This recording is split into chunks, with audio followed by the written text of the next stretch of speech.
청춘, 만물이 푸른 봄소리라는 뜻. 인류의 문화를 일컫는 말, 인문.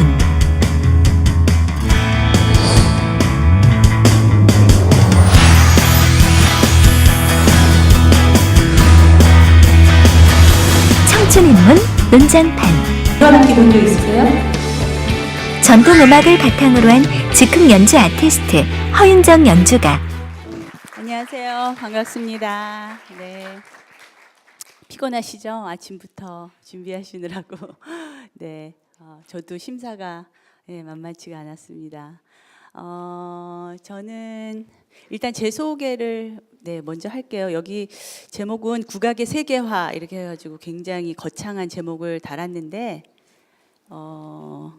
네, 거창하다면 거창하지만 또 굉장히 작은 일일 수 있다고 생각을 합니다. 그래서 한번 제가 들려드리는 국악에 관련된 이야기, 제 이야기일 수도 있거든요. 한번 들어보시면 좋을 것 같습니다.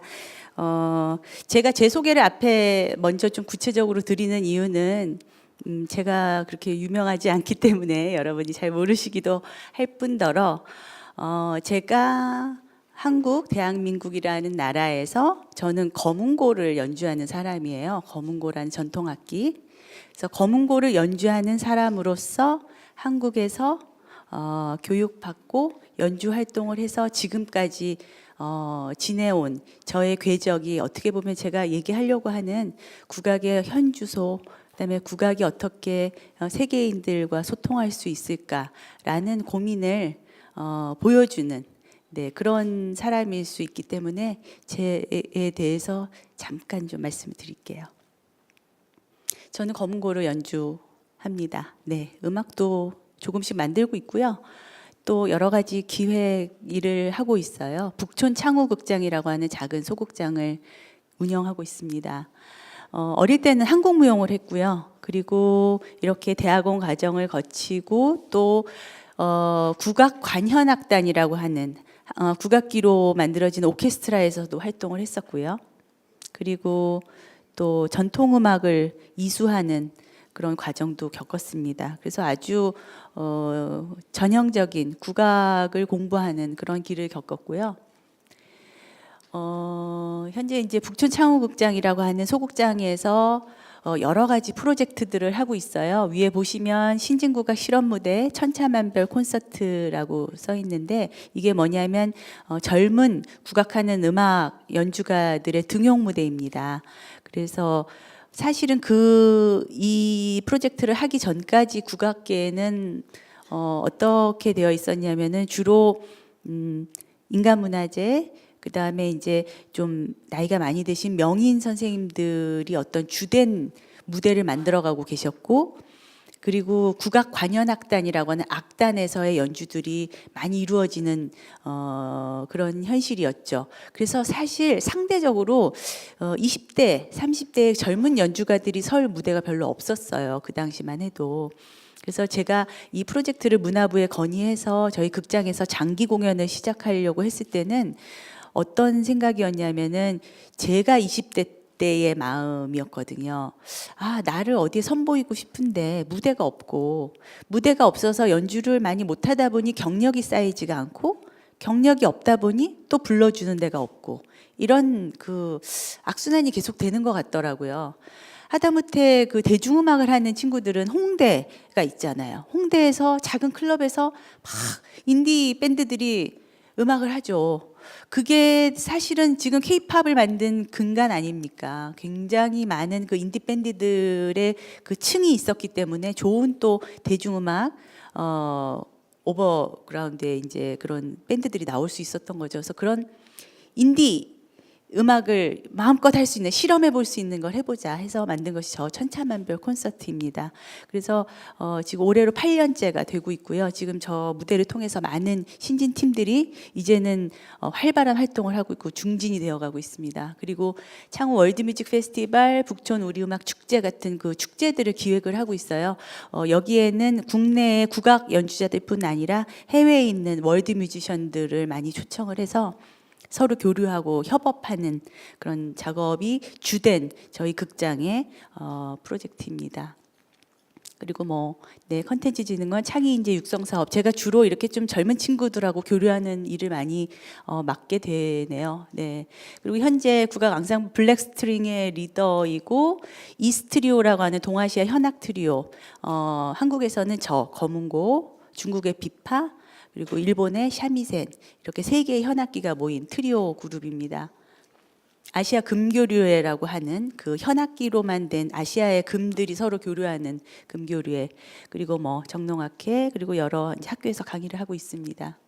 뭐, 네, 이런 상들을 받았대요, 제가. 네. 여기서 뭐, 예, 제가 제 자랑하려고 그러는 건 아니고요. 보면 이제 미국 록펠러 재단의 아시아 컬처럴 카운실이라는 재단이 있어요. 이게 뭐냐면 미국에 있는 그 재단인데 아시아에 있는 예술가들을 미국으로 불러들여서 또는 미국의 연주가들을 아시아로 보내서 서로의 문화를 배우고 교류하게 만드는 그런 재단입니다. 그래서 제가 여기서 6개월간 레지던시 아티스트로 가서 6개월간 뉴욕에서 이제 활동할 기회가 있었는데 사실 이게 제 어떤 음악적인 좀 분기점이 되는 그런 시기였습니다. 그래서 그 뒤에 또 잠깐 말씀드릴 것 같고요. 그리고 작년에 네. 잠시 홍보 네, 이런 모습으로 무대에 씁니다. 네, 여우라 페스티벌 올해 아티스트로 이제 뽑혀서 총 3번의 각각 다른 무대를 가졌었습니다.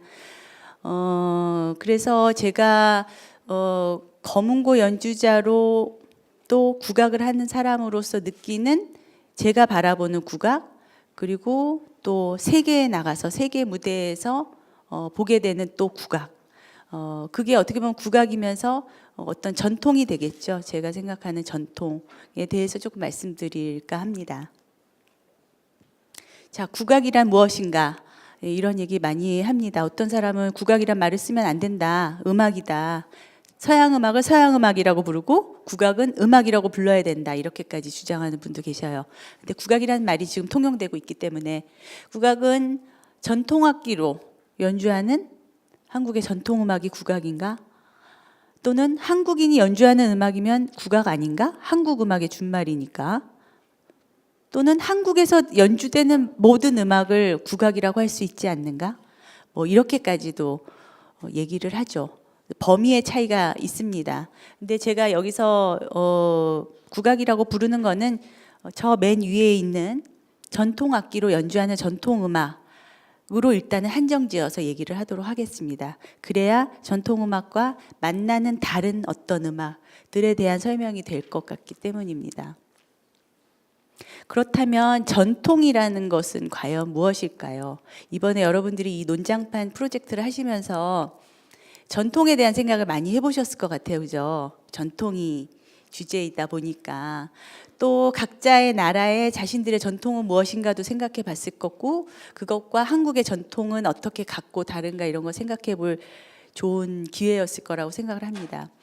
저는 어릴 때부터 그러니까 이제 아주 이렇게 뭐 걸어 다닐 때부터 그 한국의 전통 춤을 배웠어요. 한국 무용을 전공을 해서 계속 중학교 때까지도 전공을 했었기 때문에 사실은 전통에 대한 생각을 많이 안 하고 자랐습니다. 그냥 당연하게 여겼거든요. 저한테는 그게 모국어 같은 거였어요. 그랬는데 고등학교에 와서 이제 다시 음악으로 전통음악으로 전공을 바꾸면서 머리도 좀 컸죠. 그리고 제 주변에 또 저도 제가 좋아하는 다른 음악들이 있지 않습니까? 대중음악도 있고 재즈도 있고 뭐 클래식은 사실 그렇게 제가 썩 좋아하지는 않습니다. 그런데 제가 좋아하는 여러 가지 다른 음악들을 보면서 내가 하는 이 전통음악은 뭐고 이 전통음악이 우리 사회에서는 어떻게 쓰여지고 있는가 이런 좀 고민을 하던 시작했던 시기가 그때쯤이었던 것 같아요. 전통이라는 것은 어쩔 수 없이 그 시대의 역사성을 가질 수밖에 없고 시간성, 그죠? 시간이 반드시 부합되어야 되는 거죠. 지역성, 그 지역에 따른 어떤 그 바운더리 안에 있는 어떤 지역성도 가질 수 있고 그럼으로 인해서 생긴 특수성이 있는 것 같습니다.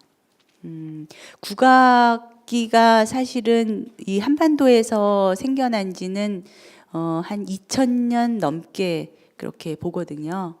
조금 있다가 제가 악기로 좀 설명을 드릴 텐데 사실은 제가 검은고 연주를 무대 위에서 하고 있으면 그냥 어느 순간은 사실 이게 굉장히 타임머신 같다는 생각을 해요.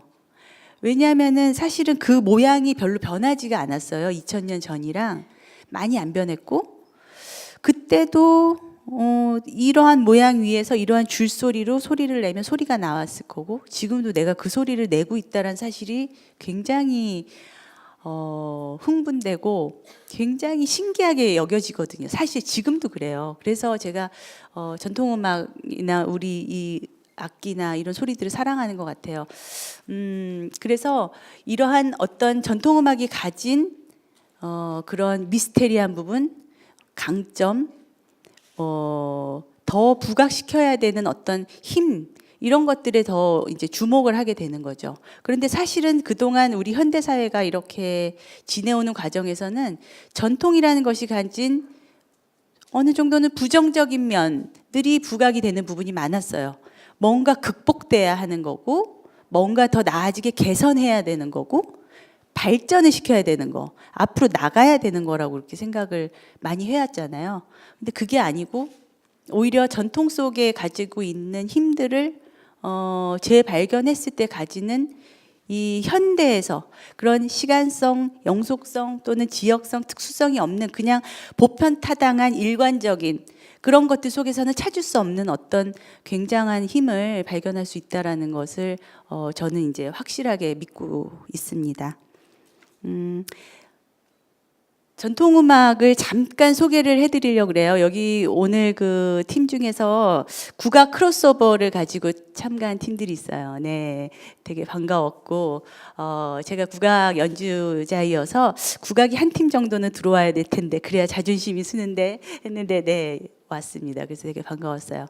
그런데 어쨌든 국악이 무엇인가에 대한 그냥 단편적인 어떤 이야기를 꺼내야 또 뒤에 가서 또 그런 것들로 다른 작업을 하는 것들이 좀 이해가 될 것 같아서 또 접하실 기회가 없는 분들도 많을 것 같아서 일단 설명을 좀 잠깐 드릴게요. 자, 전통음악을 일단은 우리의 이제 역사 속에서 이렇게 볼 수 있게 되죠. 고구려, 백제, 신라의 시대가 있습니다. 국악의 음악사는 사실 조기서부터 시작이 돼요. 그 이전에 고조선은 기록이 남아있지가 않기 때문에 가장 빠른 고구려, 백제, 신라에서부터 그 기록이 나타나기 시작합니다. 그 다음에 통일신라를 거쳐서 고려, 조선 그리고 일제시대에 굉장히 큰 변화를 겪게 됩니다. 그래서 일제시대에서 해방 이후에서 현대까지의 국악의 흐름들이 오게 되죠. 이거를 역사적으로 막 얘기를 하다 보면 사실은 좀 뭐가 뭔지도 모르겠고 남는 것도 없고 지루해요. 근데 여러분들이 이렇게 보시면 음악을 좋아할 때 어떻게 좋아하게 되던가요? 저 같은 경우는 어떤 그 아티스트, 어떤 음악가를 딱 좋아하게 되면서 그 음악에 대해서 알게 되는 경우가 있고요. 또 어떤 악기에 대해서 흥미를 가지게 되면서 무슨 소리를 들었는데 저게 뭐지? 기타였어. 기타 되게 좋네. 저게 무슨 일렉트릭 기타야? 클래식 기타야? 그러다 보면 그 음악에 대해서 또 기타가 연주하는 음악에 대해서 알게 되고 이런 부분들이 있는 것 같아요. 그래서 국악이라는 게 특히 전통음악은 사실 굉장히 폭넓고 다양하거든요. 장르가. 클래식 하면은 클래식 안에서의 장르는 그렇게 많지 않아요. 오케스트라가 있고 실내악이 있고 독주가 있고 뭐 콰르텟이 있고 이런 정도지 장르가 막 바뀌진 않거든요. 재즈도 마찬가지고요. 그다음에 대중음악도 대중음악 안에서 뭐 락, 뭐 팝, 리듬 앤 블루스, 발라드 뭐 이런 식으로 나눠지지만 그렇게 이게 완전히 바뀌는 장르가 아니죠. 근데 국악이라고 할 때 여러분들이 좀 뭔가가 어렵다고 느껴진 이유 중에 하나는 옛날 음악이고 뭐 좀 느려서 힘이 들고 하는 것도 있겠지만 여러 장르가 섞여 있기 때문에 그렇습니다. 뭐 성악 안에서도 포크 뮤직, 코트 뮤직, 기악 안에서도 또 합주, 또 야외에서 하는 음악, 실내에서 하는 음악, 타악 음악, 무슨 뭐 현악이 중심이 되는 음악, 무슨 선비의 음악 이런 모든 것들이 이 국악이라는 카테고리 안에 다 들어있기 때문에 그래서 또 이게 한눈에 들어오지 않는 것도 있어요. 그래서 제가 오늘 말씀드릴 거는 악기를 가지고 말씀을 드리려고 해요. 그리고 흔히 좀 말씀들 많이 하시는 게 뭐 헷갈리는 거 있잖아요. 해금하고 아쟁 헷갈리고 거문고 가야금 헷갈리고 뭐 이렇듯이 국악기는 기본적으로 자연의 소리입니다. 자연에 있는 재료들을 그대로 사용을 했기 때문에 사실은 지금 현대 사회에서 이렇게 마이크 시스템, 어떤 기계, 디지털화된 기기를 통과했을 때 그 소리들이 다 담아지지 않는 부분이 있어요. 그래서 조금 왜곡돼서 들려지기 때문에 조금 더 흥미를 갖지 못하게 되는 부분이 많이 있다고 저는 생각을 합니다. 그래서 여러분들께서 혹시 국악에 대해서 관심이 있으면 반드시 직접 한번 대면해서 들어보라는 말씀을 꼭 드리고 싶어요. 그래서 우리나라 악기는 기본적으로 8개의 재료로 만들어집니다. 보면 밑에 보면 금석, 사죽, 포토, 형목이라고 이렇게 되어 있는데 8가지 재료가 다 이 안에서 다 모든 것이 해결이 됩니다. 금은 쇠, 석은 돌, 산은 줄, 현이죠. 죽은 대나무, 포는 바가지, 토는 흙이죠. 그다음에 혁은 가죽, 목은 나무. 이렇게. 그런데 대부분 국악기 하면 나무 아닌가? 명주실 아닌가? 뭐 이렇게 단순하게 생각하죠. 그런데 여러분들이 생각하시는 것보다 훨씬 다양한 재료로 훨씬 다양한 종류의 악기들이 있다라는 겁니다. 먼저 금으로 만든 악기, 쇠붙이로 만든 악기입니다. 이런 악기 본 적 있으세요? 네, 이름도 아세요? 네네, 편종. 전문가가 계시네 여기. 전공자 아니에요? 네, 편종이라는 악기예요. 사실 이거는 우리나라의 고유 악기는 아닙니다. 중국에서 들어왔지만 우리나라의 그 궁중음악에 아주 적극적으로 쓰이는 아주 중요한 악기죠. 자, 종처럼 생겼죠. 16개의 종이 달려있는 쇠붙이 악기입니다. 이거 외에도 커다란 종처럼 생긴 악기, 그다음에 이건 뭐죠? 네, 징입니다. 또 요거보다 좀 작은 악기 뭐가 있을까요? 쇠로 된 거. 네, 꽹과리 있죠. 그리고 또 뭐가 있을까요? 심벌처럼 생긴 바라라는 악기 있죠. 신발처럼 막 생긴 거. 장구, 누가 장구라 그랬어요. 자, 이제는 돌로 만든 악기. 돌로 만든 악기 뭐가 있을까요? 전공자는 가만히 있어야 될 것 같아요. 네, 편경이라는 악기가 있어요. 아까 그 편종이라는 악기랑 세트인데요. 이거는 돌로 만들어져 있습니다. 편종이라는 악기는 쇠로 되어 있고 2개가 항상 같이 연주가 됩니다. 저 하나하나가 옥돌이라고 하는, 경돌이라고 하는 그 옥돌로 만들어졌는데요. 굉장히 그 세종대왕 아시죠, 여러분? 세종대왕이 얼마나 위대한 왕이셨냐면 이루 열거할 수 없을 어마어마한 일들을 다 하셨지만 이 편경에도 얽힌 이야기가 있어요. 옛날에 그 조선시대 때는 이 편경 돌을 중국에서부터 수입을 해왔어요. 그래서 이제 깨지거나 뭐 악기를 제작하려면 그거를 몇 날 며칠을 해가지고 들여와서 거기서 잘라서 이거를 만들었거든요. 그런데 세종대왕께서 왜 중국의 돌로 우리나라의 음악을 연주하느냐, 이 옥경을, 경돌을 찾아내라.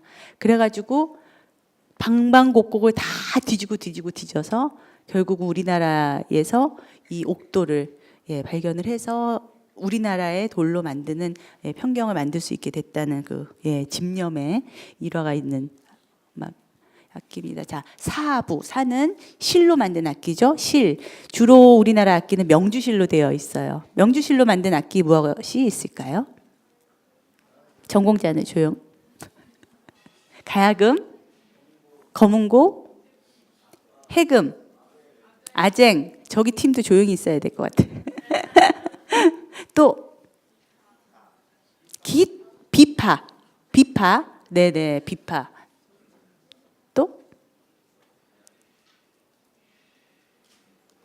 자, 가야금 나왔죠.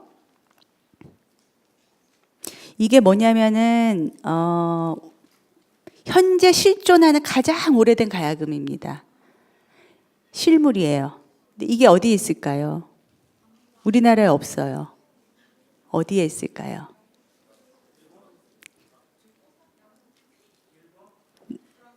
딩동댕, 일본에 있어요. 일본의 정창원이라고 하는 일본의 국보급 보물만 모아놓은 창고가 있습니다.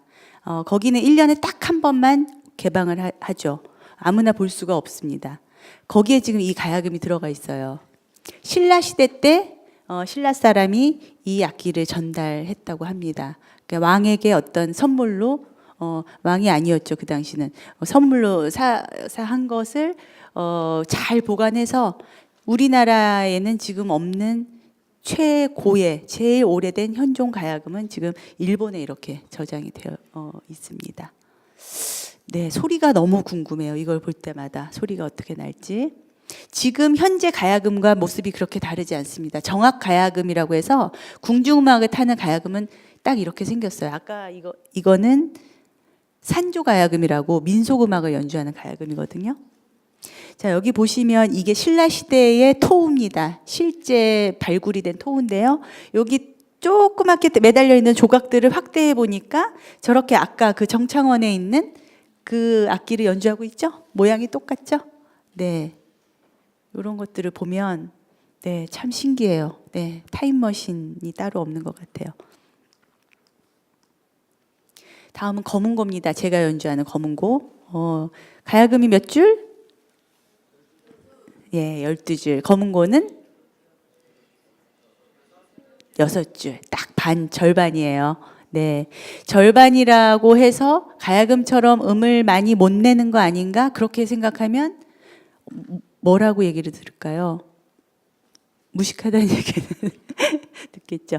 자, 6줄이지만 저기 보시면 이렇게 쭉쭉쭉쭉 갈라진 이렇게 받침이 있죠. 예, 프렛. 그러니까 지판이라고 합니다. 기타의 지판 같은 역할을 하는 거예요. 저게 16개가 있습니다. 그 16개가 16개 위에 3줄이 얹어져 있어요. 그 3줄 중에 한 줄은 오픈 스트링 그냥 개방현이고 2줄을 가지고 연주를 하니까 16개 곱하기 2줄 하면은 몇 개예요? 32. 계산이 잘 안 되시는군. 네, 그렇게 다양한 음을 저 위에서 궤 위에서 만들어내고 그 다음에 저기 꽂혀져 있는 막대기 같은 것 그거는 술대라고 합니다. 술대로 연주를 하는 게 가야금과 검은고의 가장 큰 차이점이죠. 검은고는 기록에 굉장히 많이 남아 있어요. 이거는 뭐냐면 고구려의 고분벽화 무덤이 있죠. 굉장히 유명하거나 아주 높은 사람이 묻혀 있는 그 무덤 안에 들어가 보면 온 벽과 천장에 저런 그림들이 그려져 있어요. 그리고 많은 소장품들이 묻혀져 있죠, 같이. 거기에 그 그림들에 이렇게 검은고를 연주하는 모습이 나와 있습니다. 자세히 보시면 저 괴의 모습도 거의 비슷하죠. 어떤 전체 모양, 그다음에 술대를 들고 있는 손, 그다음에 줄의 수는 지금 잘 안 보이지만 4줄이라는 사람도 있고 6줄이라는 사람도 있지만 어쨌든 현재와 그렇게 다르지 않다는 겁니다. 여기도 보면 악기 연주하는 모습이 보이죠? 이렇게 퉁소같이 길게 부는 모습, 비파를 연주하는 모습. 여기 보면 저것도 지금 괴가 잘 안 보이는데 괴가 있는 모습이 있기 때문에 검은고라고 여겨지고 있습니다. 네, 이거는 뿔 나팔 같은 거를 불고 있고요. 그래서 그 당시에 우리가 소리를 들어보지 못할 뿐이지 그 당시에도 똑같이 우리의 전통 악기들이 연주되고 있었다는 겁니다. 다음 해금이라는 악기, 요즘 가장 또 각광받고 있는 악기죠.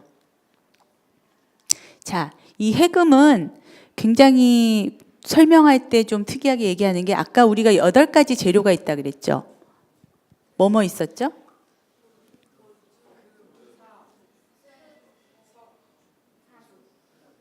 네. 그렇게 8개가 있었죠? 네. 자, 이 해금에 8가지가 다 들어있대요. 이 작은 악기가. 보면은 요게 맨 밑에 있는 요거는 지금은 그냥 그 나무를 쓰죠. 옛날에는 이제 바가지를 썼다고 아닙니다. 요 쬐끄만 지판을 바가지로 썼다 그러고 이 밑에 있는 부분을 대나무 뿌리로 썼다고 해요. 그다음에 이 활대랑 기둥은 나무로 썼고 저 위에 동그란 거 2개 있죠. 줄을 감는 거. 여기는 옛날에 돌로 그거를 만들었다고 해요. 옛날 그 악기 제작하는 거를 보면. 그다음에 저기 활대는 말총으로 되어 있으니까 그거를 말총이 쓰였고 그다음에 실이 쓰였고 또 뭐가 빠졌죠? 쇠는 이 끝에 이제 이 활대를 연결하는 부분이 또 쇠로 되어 있어요. 이렇게 해서 8가지가 다 쓰이는 악기가 바로 해금이다. 예. 그다음에 아까 여러분들이 하나 빠져먹은 게 바로 아쟁이라는 악기입니다. 아쟁은 고려 때 중국에서 전해져 왔는데 지금 그게 우리나라 악기로 향악화되어서 지금은 중국에는 오히려 없고 우리나라에만 존재하는 그런 악기입니다. 가야금하고 비슷하게 생겼는데 저렇게 이제 받침이 있고 활대를 가지고 긁어서 연주를 하죠. 그래서 흔히들 해금과 아쟁을 많이 헷갈려 합니다. 그다음에 양금이라는 악기 들어보셨어요? 양금? 양금은 저 양자가 뭐냐면 서양할 때 양자예요. 서양에서 들어온 금이다. 그래서 구라철사금이라구도 합니다. 이 악기도 고려시대 때 서역을 통해서 들어왔는데 말하자면 이게 피아노랑 같은 악기군이에요. 예, 피아노처럼. 피아노도 쇠줄을 두드려서 연주하죠. 그래서 이렇게 그 쇠줄로 연결이 되어 있고 이것을 얇은 채로 연주를 하게 됩니다. 대나무로 만든 악기는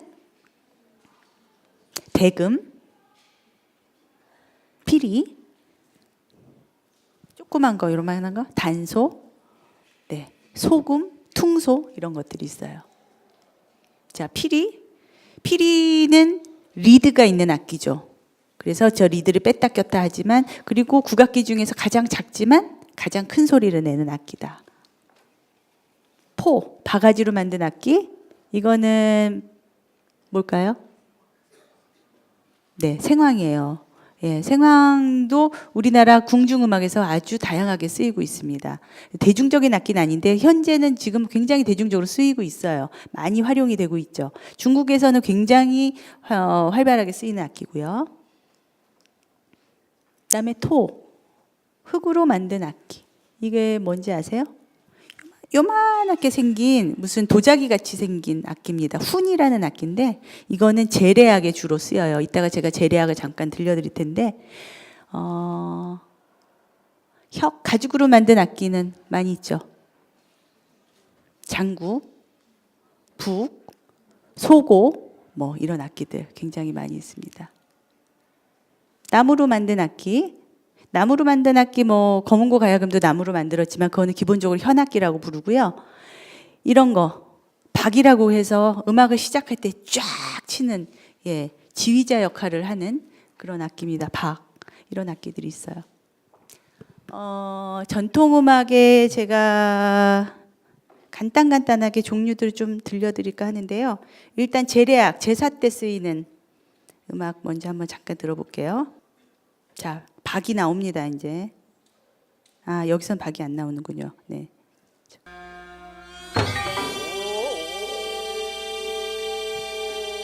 저 옆에서 지금 춤을 추고 있잖아요. 느리게. 이거는 일무라고 하는 재래악에서 항상 음악과 같이 하는 춤이에요. 저 춤을 혼자서도 추고 4명이서 추고 16명 마지막에 64명까지 아주 장대하게 칩니다. 그래서 매주 5월 첫째 주 일요일 날 종묘라는 곳에 가시면 이 종묘 재래악을 실현해 보실 수 있어요. 굉장히 장엄하고 멋있습니다.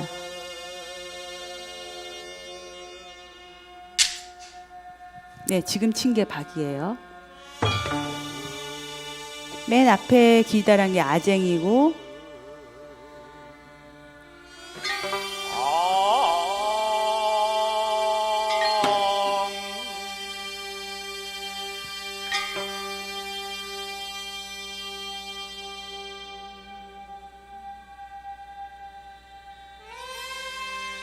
저 뒤에 해금이 보이네요.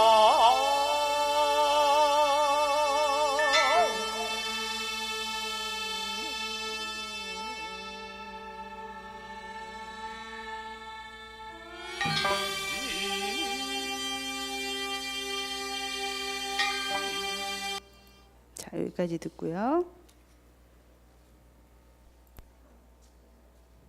그 다음에 정악을 들어보겠습니다. 정악은 뭘 얘기하냐면 조선시대에는 이 계층이 나눠져 있었잖아요. 그래서 일반 서민들이 아닌 상류층의 선비들 혹은 궁중에서 연주되던 음악들입니다. 여러분들의 졸음을 재촉할 수 있는 그런 음악이죠.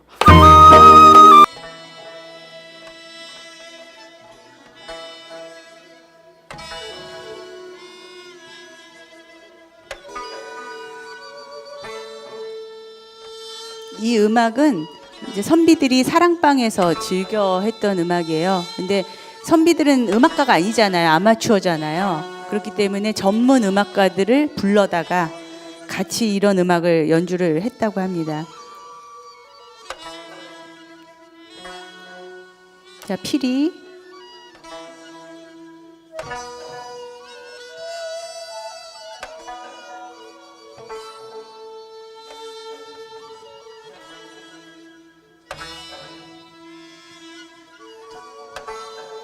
보시면 이렇게 가야금, 해금, 피리, 대금, 피리, 단소, 장구, 거문고, 양금 이렇게가 기본적인 국악기의 편성이라고 보시면 돼요.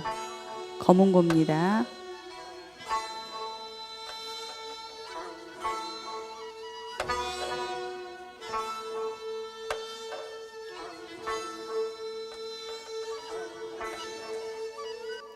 네. 정악은 이런 식으로 좀 편안하고 느린, 정악에는 이런 성악곡도 있습니다. 가곡.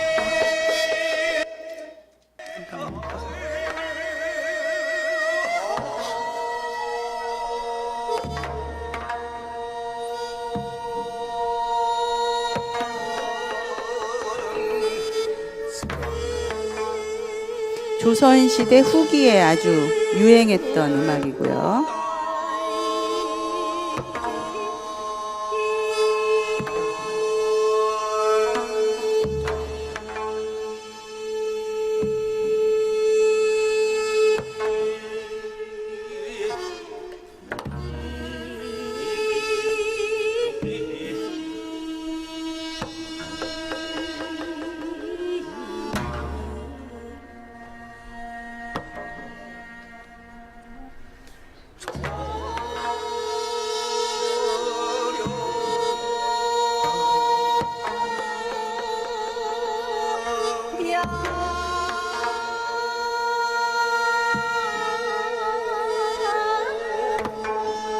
지금 소리가 좀 큰가요?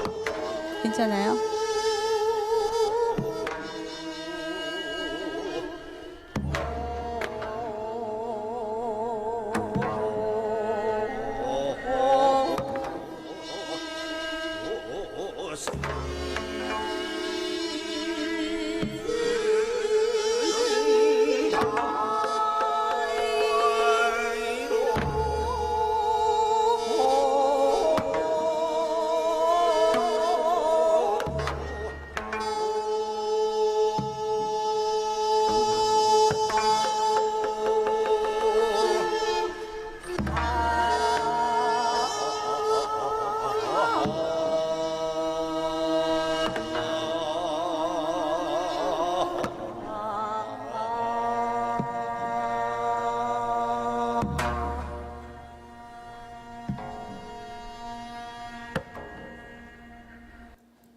네.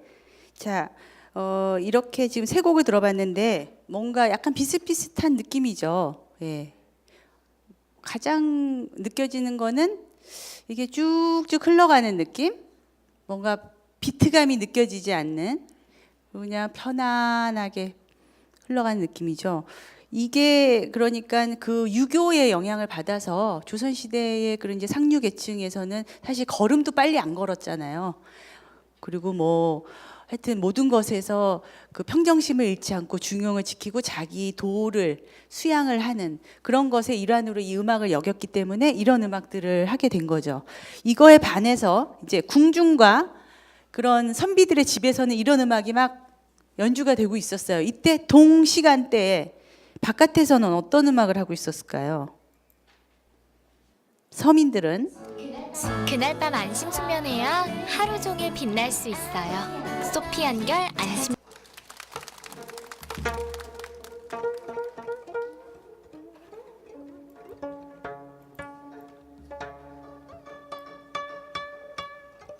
가야금 산조로 가는 민속악 중에 독주곡의 백미입니다.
이렇게 굉장히 리듬감이 강한 이런 음악들이 바깥에서는 연주가 되고 있었어요. 예.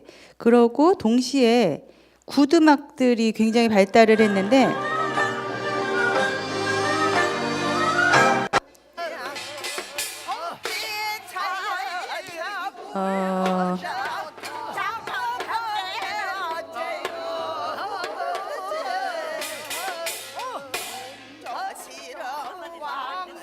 자, 이 음악은 우리나라 동쪽 지방의 해안가에서 열려지는 굿 음악인데요. 우리나라 굿 음악의 특징은 이렇게 대대로 음악을 배워오는 예인들의 집안입니다. 그러니까 어떤 뭐 샤머니즘이나 무당 이런 부분도 분명히 있지만 그 말하자면 예술가 패밀리예요. 아티스트 패밀리들이에요. 그래서 굉장한 기량과 음악적인 그런 수준을 가지고 있는 음악들입니다. 동해안은 해안가기 때문에 이렇게 파도 소리도 시끄럽고 그래서 주로 타악기 위주로의 음악들이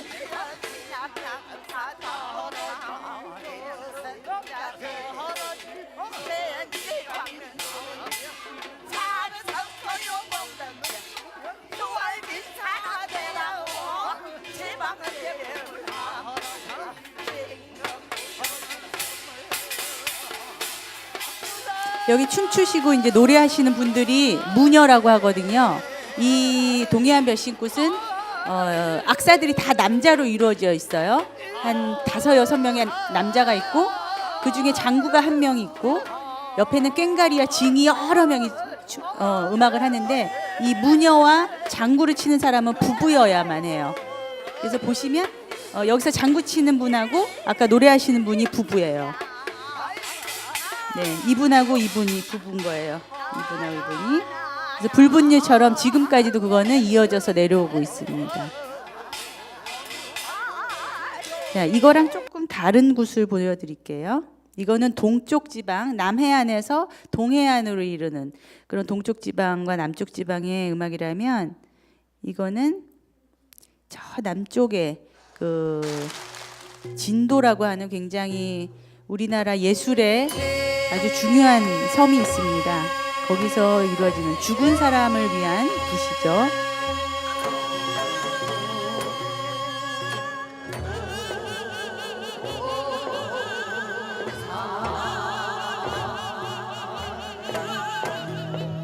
저 하얀 천이 이제 저승으로 가는 길을 의미하는 겁니다. 그래서 저 하얀 천 위로 하얀 종이로 만든 배를 띄어요. 그 배를 타고 이승에서 저승으로 죽은 사람이 간다라고 이제 배가 나오죠. 예, 여기에 이제 그 망자 죽은 사람의 혼이 실려서 저승으로 간다라고 하는 겁니다. 그래서 이 천 위에다가 사람들이 노잣돈을 막 와서 이제 얹어줘요. 여행 갈 때 돈을 여행비로 쓰라고. 그다음에 이 배에도 또 돈을 얹어주고.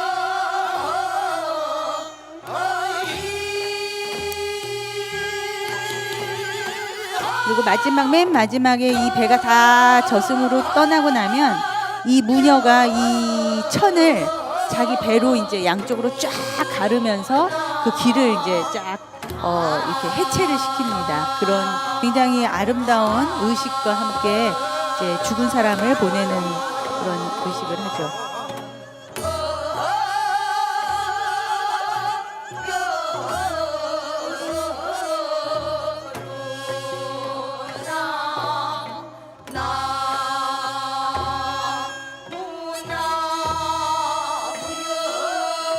망자가 이것도 옷들이고요.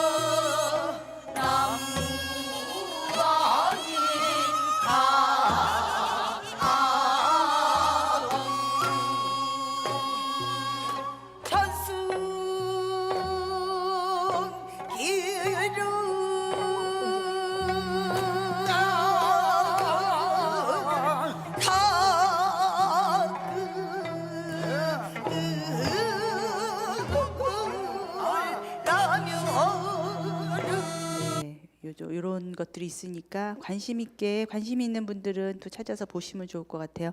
그리고 또 아까 그 산조, 가야금 산조를 들었듯이 성악은 바깥에서 이런 음악들을 하고 있었죠. 판소리 여러분 많이 아시죠? 내 사랑이야.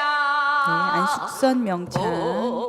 둥둥 네가 내 사랑이지. 이리 보아도 내 사랑, 저리 보아도 내 사랑.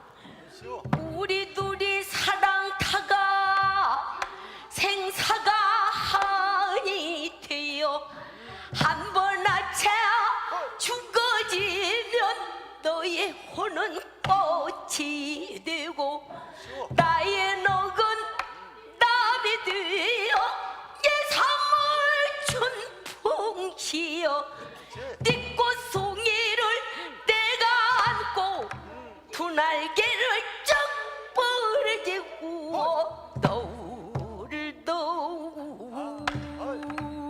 너를 춤추거든 네가 달인 줄을 알려무나. 네, 판소리는 간단하게 얘기하면 1인 오페라, 혼자서 하는 오페라입니다. 그래서 다역을, 여러 가지 배역을 한 사람이 맡아서 하면서 거의 춘향가 같은 경우는 완창 전체를 다 부르는데 얼마나 걸릴 것 같아요? 춘향가? 전공자 조용히 해달라고 내가 부탁했을 텐데 네, 8시간에서 9시간이 걸립니다. 그래서 완창 판소리 같은 게 지금도 열리거든요. 그러면 노래하다가 뭐도 먹고 관객들은 또 나가서 밥 먹고 오고 또 먹으면서 보면서 8시간을 내내 소리를 하는 거예요. 그런 굉장히 위대한 우리 한국이 가지고 있는 유산이죠. 그리고 민요도 있는데 좀 지나가고요. 탁, 오늘 또 풍물팀도 왔었는데 자, 민속음악에서의 타악들은 이런 서서 하는 선반, 춤과 타악을 같이 연주하는 이 풍물이라는 게 있고요. 사실 이런 그 퍼포먼스는 해외에서 굉장히 놀랍니다. 무용하고 또 이거를 돌리고 스텝을 밟으면서 타악을 저렇게 정교하게 현란하게 할 수 있는 거는 아마 우리나라밖에 없다고 그래요. 예. 리듬도 굉장히 복잡한데 움직임도 굉장히 복잡하기 때문에 매우 놀래죠. 이런 퍼포먼스를 외국에서 하면. 우리는 너무 흔하게 보는 것 같지만 자, 이런 풍물놀이를 공연장 안으로 들어와서 무대화 시킨 게 바로 사물놀이입니다. 앉았죠? 앉았어요, 바닥에. 그러면 춤이 없어졌어요. 움직임이 없어지니까 어떻게 될까요? 이 손놀림이 자유로워져서 좀 더 빠르고 정교하고 현란한 기술을 보일 수 있게 되는 겁니다. 그래서 사실 사물놀이가 이 국악에서 대중화, 또 현대화, 세계화를 가장 효과적으로 직접적으로 이루어낸 어떤 결과물이라고 말할 수가 있겠습니다. 그래서 사물놀이가 세계를 누비고 다녔죠. 김덕수의 사물놀이. 사물놀이 많이 보셨죠? 그래서 기존의 사실 풍물하고는 음악적으로는 조금 달라졌습니다. 똑같다고 볼 수는 없어요. 굉장히 리듬도 그렇고 무대화 시켰고 현대화를 시킨 겁니다. 자, 한국 음악에는 이게 악가무일체라 그래서 노래와 악기 연주와 춤이 하나로 봅니다. 그래서 사실 무용을 따로 장르를 구분하지 않고 국악 범주 안에 사실은 들어가요. 무용에는 이런 궁중에서 임금님 앞에서 이제 이런 춤을 춰요. 이게 뭐죠? 학이에요. 학연화대라고 해서 사람이 학타를 쓰고 연꽃 앞에서 저렇게 춤을 추는 거예요.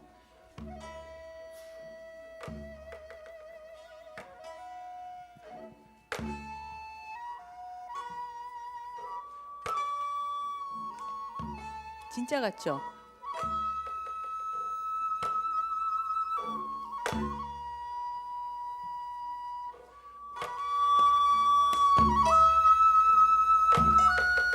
임금님 앞에서 해야 되니까 음악도 여전히 이제 다시 좀 느리고 조용해지죠.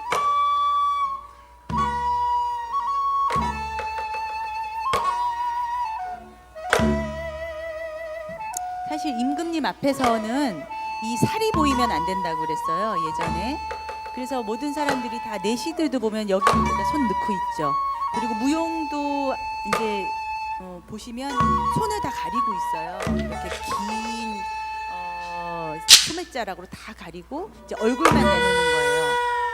그리고 절대로 웃거나 해서 이빨이 보이면 안 돼요. 그거는 바로 그 자리에서 처형할 정도로. 그런데 궁중무용에서 딱 한 번 임금님 앞에서 이빨을 보이고 웃을 수 있는 무용이 한 가지가 있어요. 혼자 추는 동문대 춘행전이라는 그 춤에서는 어떤 딱 지점에 가면 살짝 웃으면서 이빨을 보일 수 있는 지점을 한번 딱 만들어서 춤을 추는 게 있습니다. 이제 그런 걸 보면 임금님도 역시 좀 인간적인 게 가끔은 필요하셨나 봐요. 자, 이렇게 해서 나중에 보면 네, 손에 다 이런 것들을 감고 있고 뒤에 연꽃에서 이 사람이 나온 거예요. 이런 식으로 화려한 퍼포먼스가 열립니다. 자, 다음으로 이제 넘어갈게요. 자, 세계로 뻗어가는 국악 했는데, 자, 이제 여태까지 여러분들이 이제 쫙 전통 음악을 들으셨어요. 이런 다양한 전통들이 지금 와서 이제 지금의 감수성에 맞는 어떠한 음악들로 바뀌고 있거든요. 자, 우리가 그 아까 저 팀에서 크로스오버라는 주제를 가지고 나왔어요. 근데 크로스오버에도 여러 가지 종류가 있겠죠. 한식을 여러분 세계화한다고 했을 때 어떤 방법이 있겠어요? 그 재료를 가지고 예를 들면 뭐가 있을까요? 뭐 김치가 있는데 김치를 잘 씻어서 파스타에 넣어서 김치 파스타를 만들 수도 있겠죠. 또는 다른 방법은 김치찌개를 만드는데 외국 사람들이 먹기 조금 편안하게 덜 맵게 약간은 뭐 달콤함을 가미할 수도 있고 좀 국물도 좀 진하지 않게 그렇게 만드는 방법도 있죠. 그거 두 가지 다 전통적인 김치를 변형시킨 건데 방법이 다른 거예요. 하나는 서양의 어떤 레시피와 직접 그걸 같이 섞은 거고, 하나는 김치가 가진 고유한 맛을 그대로 살리되 약간 그 취향과 테이스트를 바꾼 것들. 그런 것들이 이런 크로스오버, 음악이건 뭐 의상이건 뭐 집이건 모든 어떤 것들을 결합하는 크로스오버에는 그런 다양한 전략과 전술들이 있을 수밖에 없다라는 겁니다. 그런데 여기서 한때는 이런 것들이 과도기를 겪을 때는 일방적인 것들이 계속 있었어요. 예를 들어서 뭐가 있을까요? 음식에서 퓨전으로 된 게 뭐가 있을까요? 뭐 예를 들어서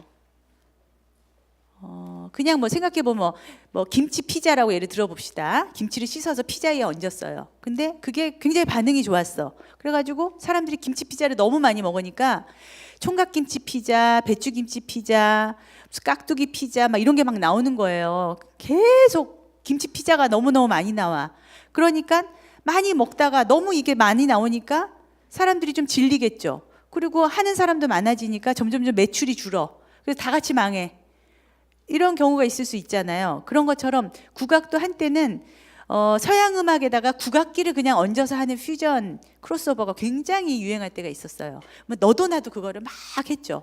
획일화가 됐었었는데 그런 과도기를 겪고 나서 지금은 어떤 방향으로 가고 있냐면은 제가 이제 보여드릴 텐데 보여드리는 팀들은 이것은 이제 저의 뭐 주관적인 취향이랄 수도 있고 어쨌든 전문가적인 입장에서 그래도 바람직한 방향으로 나가고 있다라고 하는, 그리고 해외에서의 그런 인정을 받고 있는 그런 음악들을 들려드릴 텐데 자기 음악을 하는 거예요.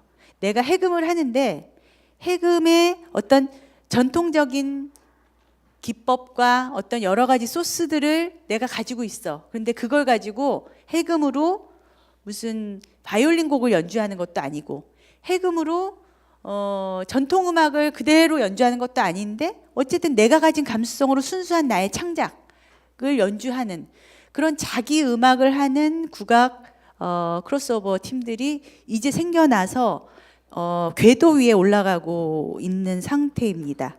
그리고 이 팀들은 전부 다 어디 출신일까요? 네, 천차만별 콘서트 출신입니다. 7년의 결과가 이렇게 나타나고 있다. 숨이라는 팀인데요. 이 팀은 현재 해외에서 굉장히 활발하게 투어를 돌고 있고요. 네이버 언스테이지에도 올라갔습니다.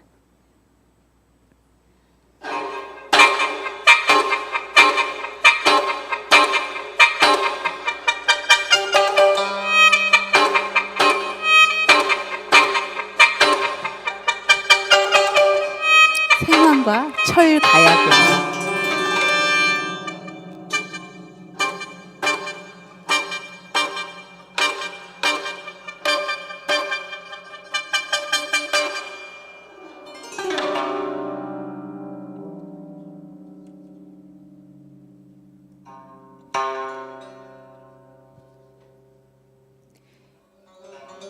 지금은 홍대 앞 클럽에서 국악 연주자들을 굉장히 흔하게 볼 수 있어요. 이제 스스럼 없이 다른 악기의 연주자들과 같이 협업하고 크로스오버하면서 직접 대중을 만나는 연주자들이 이제 많이 생겨나고 있기 때문에 어떻게 보면 이렇게 자기 음악이 자연스럽게 나올 수 있는 것 같기도 합니다. 네, 숨이라는 이런 팀이었고요. 그 다음에 또 요새 가장 핫하다고 하는 잠비나이라는 팀을 보여드릴게요. 이 팀은 포스트 모던 락을 표방합니다. 국악기로 하는 락 음악이라고 보시면 됩니다.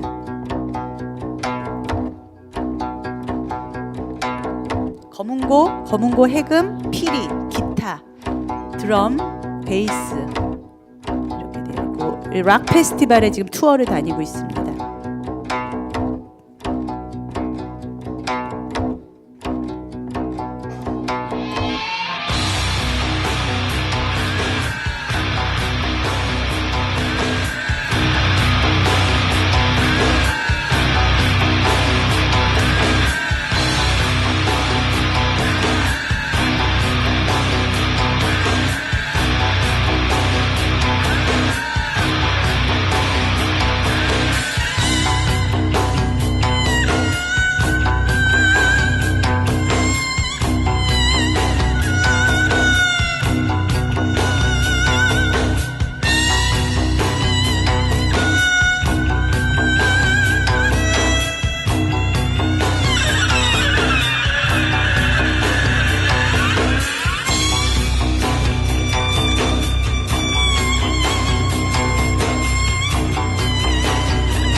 궁금하신 분들은 좀 찾아보시면 될 것 같아요. 그다음에 아까 저기서도 조사를 했던데 네, 고레아라고 천차만별 콘서트 대상팀입니다. 여기도 네이버 언스테이지에 노래를 가지고 새로운 이 시대의 민요를 만들겠다고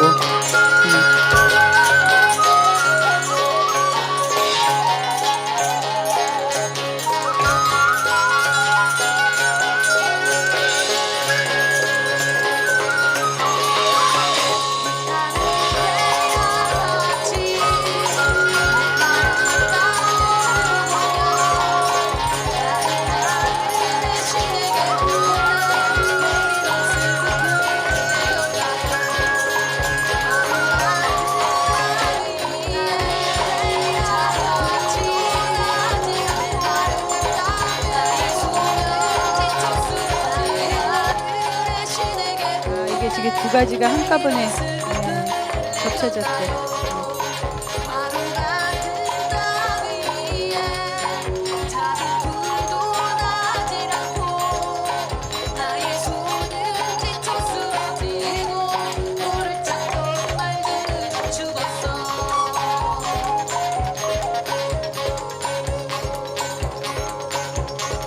이런 음악이고요.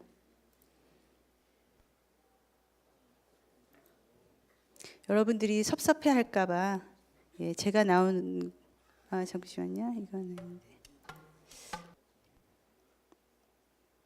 아이고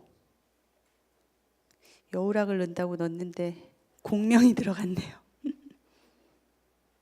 자, 공명이라고 초창기 이 국악의 새로운 국악을 가지고 해외 시장을 가장 먼저 뚫고 나갔던, 그래서 지금은 거의 중견 팀이 된 팀입니다. 대나무로 저렇게 자기들이 스스로 이제 악기를 만들고 새로운 어떤 타악 음악을 만들어가고 있죠.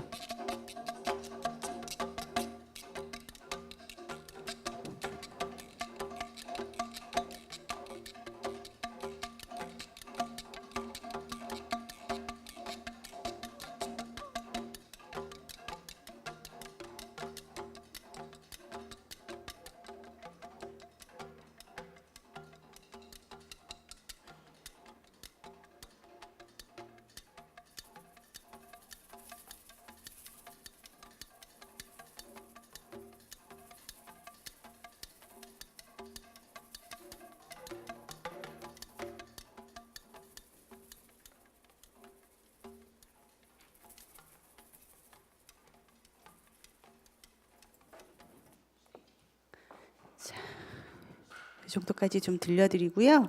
예, 이외에도 굉장히 다양한 여락 페스티벌을 궁금하시면 네이버 언스테이지 들어가셔서 허윤정 치시면 나옵니다. 예, 얘기 많이 해드리고 싶었지만 또 시간 제한이 있고 그래서 많이 못했는데, 그러니까 제가 이제 전통과 그것을 가지고 자기 것으로 만든 그 두 가지를 지금 이제 전체적으로 비교를 해드렸잖아요. 음악으로 듣는 게 가장 어떻게 보면 빠르니까 그렇게 해드렸는데, 네, 말씀드리고 싶은 거, 발상의 전환이 필요하다. 과거 속에 현재의 씨앗이 있고 현재에 바로 미래의 모습이 담겨져 있기 때문에 그 세 가지는 유기적으로 연결이 되어 있습니다. 여러분의 상상력을 좀 더 자극하십시오. 내 안에는 무한한 우주가 들어있기 때문입니다. 그래서 전통이라는 개념이 주는 어떤 선입견, 시간성, 지역성, 특수성 이런 것들을 좀 극복을 해보면 좋을 것 같습니다. 제가 개인적으로 물리학을 잘 하지는 못하는데 그 우주에 관심이 많아요. 그래서 뭐 양자역학, 블랙홀, 막 상대성 이런 거 괜히 찾아보고 막 유튜브 들어가서 보고 하거든요.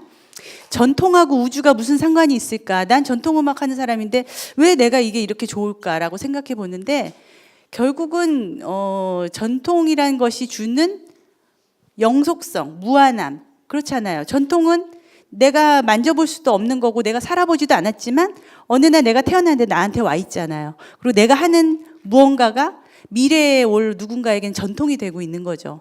그렇게 무한하게 끊어지지 않는 어떤 영속성, 그리고 알 수 없는 그런 미스테리한 것들이 저를 또 우주에 대한 관심을 갖게 하는 것 같습니다. 그래서 저는 개인적으로 6월 16일 날 솔로 프로젝트 오브 레전더리 검은고라고 해가지고 융복합으로 그 검은고의 초월적인 음악을 연주하는 솔로 쇼케이스를 지금 가질 예정이고요. 또 내년에 투어를 예정을 하고 있고, 검은고로 만드는 여러 가지 다양한 실험들을 하고 있으니까 여러분들 혹시 궁금하시면 저를 열심히 검색해 보시면 나옵니다. 자, 여러분 피곤하셨을 텐데 수고하셨습니다. 감사합니다.